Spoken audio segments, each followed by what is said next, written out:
chose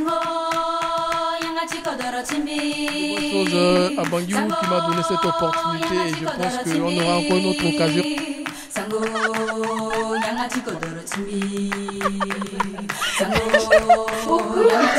Comme ça tu ne le vois pas. Comme ça tu ne le vois pas. Salut tout le monde. Aujourd'hui Idilek est à Lille. Et oui, comme à l'accoutumée, nous sommes allés à la rencontre des Centrafricains de ce côté-là pour qu'ils nous racontent leur histoire. Je suis toute excitée à l'idée de vous faire découvrir les valeurs sûres, ceux qui font la fierté de notre pays de ce côté-là.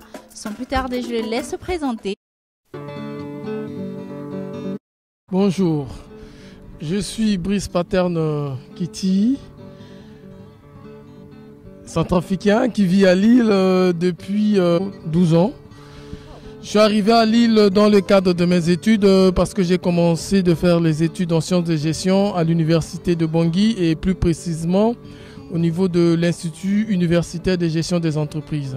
Après l'obtention de ma maîtrise, j'ai eu l'opportunité de bénéficier d'une bourse d'études de la coopération française pour venir poursuivre mes études de 3e cycle à l'IAE de Lille. C'est comme ça que je suis arrivé. Et il était question de venir et repartir à Bangui dans le but d'enseigner à l'université. Mais compte tenu des difficultés que nous avons à Bangui au niveau universitaire dans le domaine des études, j'ai pu rester à Lille pour pouvoir acquérir plus de connaissances afin de combler tout ce que j'avais comme difficulté dans le domaine des études à Bangui. Et là, je suis en train de finir une thèse de doctorat en sciences de gestion. Donc, et en plus de ça, je travaille. Je m'appelle Albert Mokbem, je suis centrafricain. J'ai quitté mon pays, la République centrafricaine, depuis un certain nombre d'années, depuis 1975. Voilà, j'ai commencé, je suis venu pour faire des études, ça a été en Belgique et après je me suis retrouvé à Lille et après les études, je me suis mis à travailler ici en France et voilà. Je suis chancelier du groupe Chanson Asbamara, donc c'est Musique du Monde, c'est un voyage entre l'Afrique et l'Europe, entre ici et ailleurs, donc c'est une rencontre humaine, c'est pas un groupe, c'est une famille d'artistes.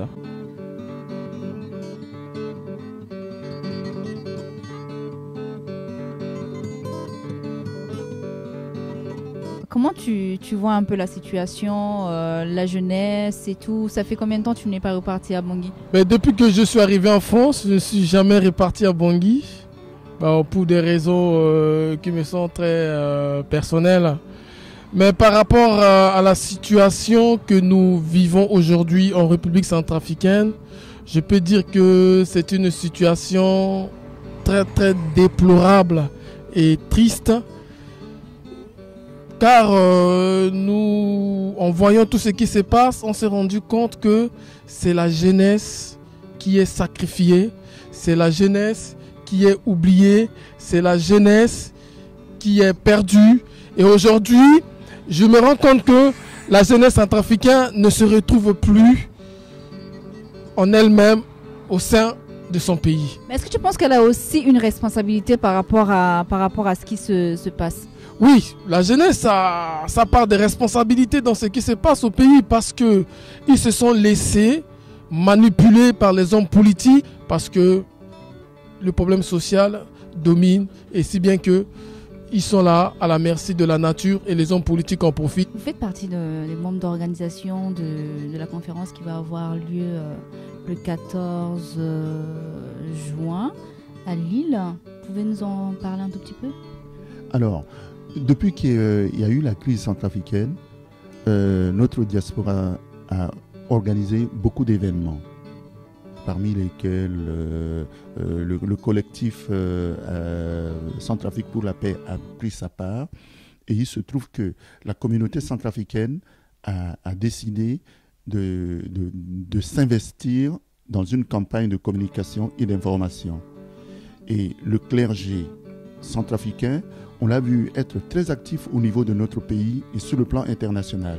Donc du coup, notre communauté a été interpellée par le clergé des diocèses de Lille. Ils veulent en savoir plus on rencontra la communauté centrafricaine. C'est bien que nous organisons le 14 juin toute une journée de rencontres avec ces différents diocèses de la métropole lilloise pour faire intervenir certaines personnalités de la communauté centrafricaine, aussi bien ici en France que venant de Bangui, pour donner des informations, pour expliquer, pour dire comment les Centrafricains vivent cette crise que nous connaissons en ce moment. Voilà pourquoi une journée est organisée le 14 juin avec l'intervention de beaucoup de personnalités que nous pourrons peut-être citer, parmi lesquelles Monseigneur Ndayen, Vincent Mombachaka, il y a Jean-Dominique Penel, qui est un anthropologue qui a travaillé pendant des années en République centrafricaine. Il y a beaucoup d'artistes centrafricaines et centrafricains qui seront présents pour agrémenter justement cette journée de paroles de louanges, de chants et de la culture centrafricaine. C'est tout ça que nous souhaitons montrer le 14 juin et c'est vraiment avec honneur, c'est vraiment avec plaisir que la diaspora centrafricaine de la métropole lilloise va recevoir tous ces talents, tous ces artistes, tous ces hommes politiques, tous ces hommes de la culture, tous ces hommes et puis de volonté de paix qui seront présents pour parler, pour échanger ce jour-là. Il faut aussi le rappeler qu'il y aura la communauté musulmane qui sera là aussi. C'est vrai que nous voulons par la même occasion montrer que le problème religieux n'est pas un problème centrafricain. C'est vrai que les événements nous ont amenés à voir les choses et nous voulons, au cours de cette rencontre, prouver et montrer que nous n'avons pas de problème religieux tel qu'on nous l'a montré au niveau de la télévision, au niveau des images qui nous viennent de Bangui. C'est vrai, aujourd'hui, les Centrafricains, c'est un peuple épris de paix et malheureusement, comme en chacun de nous, on arrive à une certaine animalité que nous n'avons jamais connue en République centrafricaine. Nous voulons prouver au cours de cette journée que nous aspirons à une paix et pourquoi pas dire comment nous voyons cette paix que nous appelons de nos voeux venir en République centrafricaine demain. Je suis centrafricaine, j'habite en France depuis quelques années. Aujourd'hui, j'ai la chance d'être à Lille, de participer à cette réunion, cette conférence en vue de tout ce qui se passe en Centrafrique en ce moment et de pouvoir assister aujourd'hui à cette expérience. C'est une grande joie pour moi qui suis centrafricaine et de voir cet élan de tous ces participants, de tous ces centrafricains qui sont là aujourd'hui à Lille pour la RCA. C'est un très très grand plaisir. Et ceux qui n'ont pas pu être là aujourd'hui, j'espère que vous ne serez pas très jaloux de nous parce qu'on a vécu beaucoup de belles choses avec beaucoup d'artistes centrafricains. Ce qui montre que la communauté centrafricaine à l'extérieur est assez motivée encore une fois de plus pour ce qui se passe en Centrafrique. Nous ne restons pas les bras croisés, nous pensons au peuple centrafricain, à toute cette souffrance. Moi j'ai eu particulièrement la chance de vivre cela et je vous dis qu'aujourd'hui c'est une très très grande joie pour moi. Je remercie tous ceux qui ont pu mettre ça en place et merci beaucoup Edith de m'avoir donné ce micro. Merci, bisous à tout le monde, Un petit mot aux Centrafricains qui traversent cette période difficile en ce moment. Ouais, tout ce que je peux leur dire, beaucoup de courage. Et nous, on est là, on ne les lâche pas, on prie pour eux. Il faut qu'ils aient quand même le courage. Et tout ce qu'on souhaite, c'est la paix en Centrafrique. Votre nom? Moi, c'est Michel. Madame Mokpen? Oui, Madame Mokpen, Yaloké. Pas le village Yaloké, ça veut dire autre chose. Moi, j'ai eu l'explication tout à l'heure. Ça veut dire le grand frère de Loké. Loké, c'est le nom de famille et Ya, c'est comme Yaya, grand frère, donc le grand frère des Loké. Je suis trop forte. J'ai encore une autre explication. Le Mokben veut dire l'unique fils de son... C'est le fils qu'on attendait. Voilà, le fils qu'on attendait. Voilà, j'étais à ça, vous inquiétez pas, j'ai tout retenu. Merci beaucoup.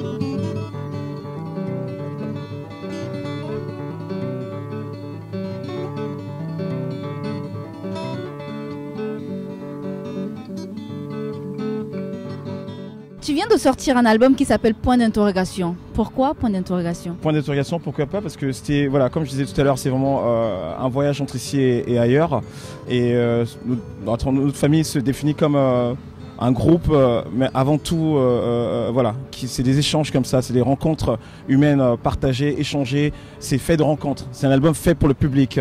C'est un album demandé par le public. On s'est pas décidé en disant qu'on allait faire un groupe. C'est juste des rencontres avec Ismaël, avec Ber, avec Dany, avec Guillaume et Matt Mez qui a fourni cet album-là. C'était d'abord un album écrit, fait de chair et de son, d'abord constitué de rencontres humaines comme ça, de voyages poétiques et voilà quoi, de cœur en tout cas. Et à partir de là, on a décidé de faire l'album, mais d'abord le mettre d'abord sur scène avec le public, de choisir les chansons par rapport au public et par rapport au ressenti du public, et là maintenant de le débattre et maintenant de décider de dire mais ouais, pourquoi pas sortir un album, parce que c'est ce que le public a demandé. Ton album, je vois que ça cartonne, tu fais des concerts un peu partout et tout, tu en sors même, tu peux me parler un peu de l'ambiance qu'il y a à chaque fois que tu montes sur scène et tout, et parler un peu de tes musiciens? Ce qui est drôle, c'est que à Lille, en tout cas, on fait beaucoup de concerts, surtout sur l'île et dans les environs, beaucoup en Belgique, ainsi de suite. On y vient là, on revient de Soulac, 18 000 personnes. Et quand vous avez des gens en face de vous qui chantent en sango, vous avez juste envie de pleurer. Quand je chante Mama, que les gens, voilà, on est pris par quelque chose. Voilà, comme je dis, c'est vraiment ce truc multiple comme ça. Multiple dans le sens où voilà, quand il y a plusieurs identités, il y a le Burkina, il y a la France, il y a l'Irlande, on est hyper mélangés dans le groupe, donc chacun a son univers, et de pouvoir conduire le bateau vit ensemble. Et l'ambiance, c'est très simple, c'est les gens te le renvoient. Ils te renvoient, ils te connaissent pas, ils te renvoient parce qu'il y a des mots, il y a des textes, il y a des choses qui leur parlent, de parler simplement au cœur des gens. Et quand tu parles au cœur des gens, t'as pas besoin de faire de la philosophie. Il y a tes frères qui sont à côté, je vais les inviter à nous rejoindre. Il y a Ismaël.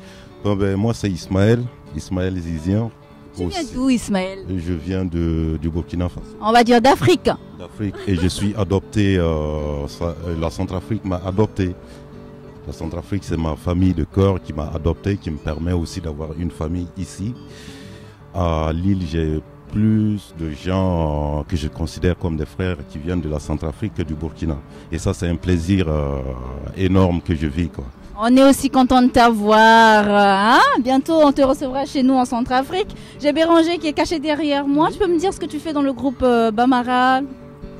Moi, je fais de la guitare, tout simplement. T'es ingénieur de son aussi? Aussi, un petit peu, ouais. Et voilà. Donc, on a participé ensemble à l'album, on l'a construit à la maison. On a voulu que ça reste humain et proche de ce qu'on voulait rendre aux gens. Donc, on a fait ça vraiment avec les moyens du bord, mais on l'a bien fait. Je sais, hein, j'ai quand même aussi un petit peu en sango. Je prends le sango un petit peu, donc. C'est super ça. Est-ce que tu as des propositions à faire au gouvernement centrafricain pour améliorer la situation de la jeunesse centrafricaine et aussi du peuple centrafricain? En ce qui concerne les propositions à faire au gouvernement, je vais d'abord dire une chose bien avant de faire la proposition. J'ai toujours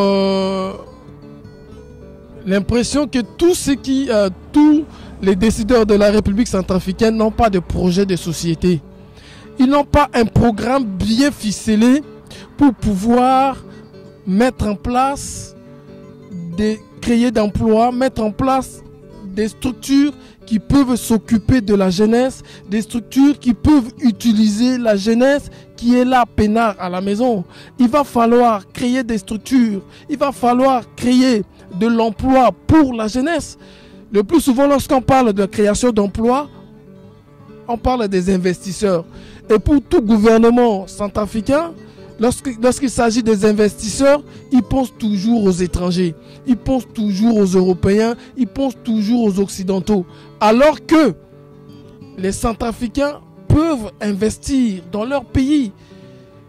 Je me rappelle, j'ai des exemples à donner par rapport à des Centrafricains qui sortent des écoles de commerce en Centrafrique, qui sortent des écoles comme CTF. Ces gens-là peuvent se regrouper en petits groupes pour pouvoir créer une entreprise, pour pouvoir créer des petites structures qu'on appelle ici en Europe des startups, qui pourraient générer des ressources et petit à petit ça pourrait s'agrandir. Ce sont ces genres d'initiatives qu'on pourrait relancer. Je me rappelle de cela quelques années. Il y a des structures comme ça qui poussent des jeunes, qui donnent les moyens aux jeunes de s'installer. Mais toutes ces structures-là, après les différents événements que le pays connaisse, ces structures sont détruites. Et puis, il y a certains investisseurs qui veulent venir. Mais compte tenu de l'insécurité qui règne dans le pays, compte tenu de la mentalité, parce que, entre autres, dès qu'il y a un problème en Centrafrique, on préfère détruire. On veut toujours détruire. Et les gens qui viennent de l'extérieur, à force de détruire, eux, ils partent. Ils ne veulent plus revenir. Et quand ils repartent chez eux, ils partent avec des mauvaises impressions. Ils partent avec de mauvais témoignages de la République centrafricaine. Et du coup, ceux qui les voient de loin ou ceux qui sont leurs partenaires ne peuvent pas venir après eux investir en République centrafricaine. Ce sont ces aspects-là que nous devrions voir et se dire non, on ne peut plus continuer ainsi. Essayons de changer de comportement, essayons de changer d'attitude pour pouvoir attirer d'autres personnes. Et non seulement des étrangers, mais des Centrafricains de la diaspora qui veulent bien descendre au pays pour mettre en place des structures qui pourraient aider la jeunesse à se développer, aider la jeunesse à changer de mode de vie sur le plan social. Voilà à peu près quelques propositions que je peux faire par rapport au problème de la République centrafricaine.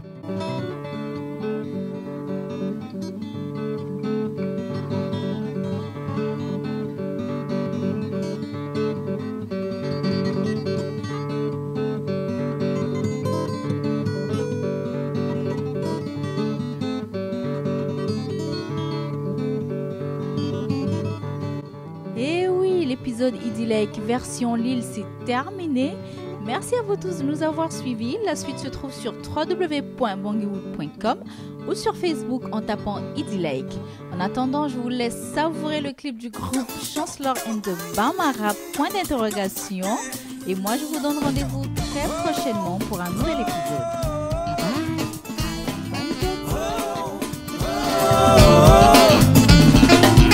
Ma vie est un point d'interrogation. Sur elle, je me pose sans arrêt des questions. Me demandant qui je suis, d'où je viens, où je vais. Oh là, ma musique est un point d'interrogation. Sur elle, je me pose sans arrêt des questions. Me demandant d'où elle vient, jusqu'où elle me portera. Oh là, ma vie s'enfuit, tant pis, je souris, ainsi je survis grâce à cette mélodie que j'aime à la folie. Oh my lord, point d'interrogation. Chaque pas que je fais est un point d'interrogation.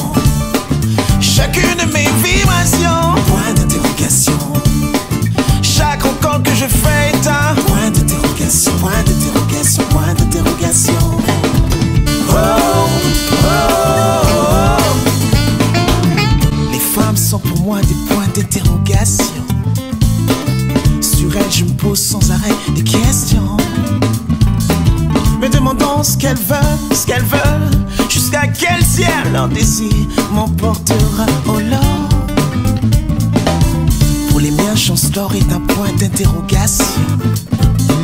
Sur moi, il se pose sans arrêt des questions. Se demandant ce que je fais, jusqu'où la musique, cette folie m'emportera. Oh là, ma vie s'enfuit, tant pis, je souris, ainsi je survis grâce à cette mélodie que j'aime à la folie. Oh my lord, point d'interrogation. Chaque pas que je fais est un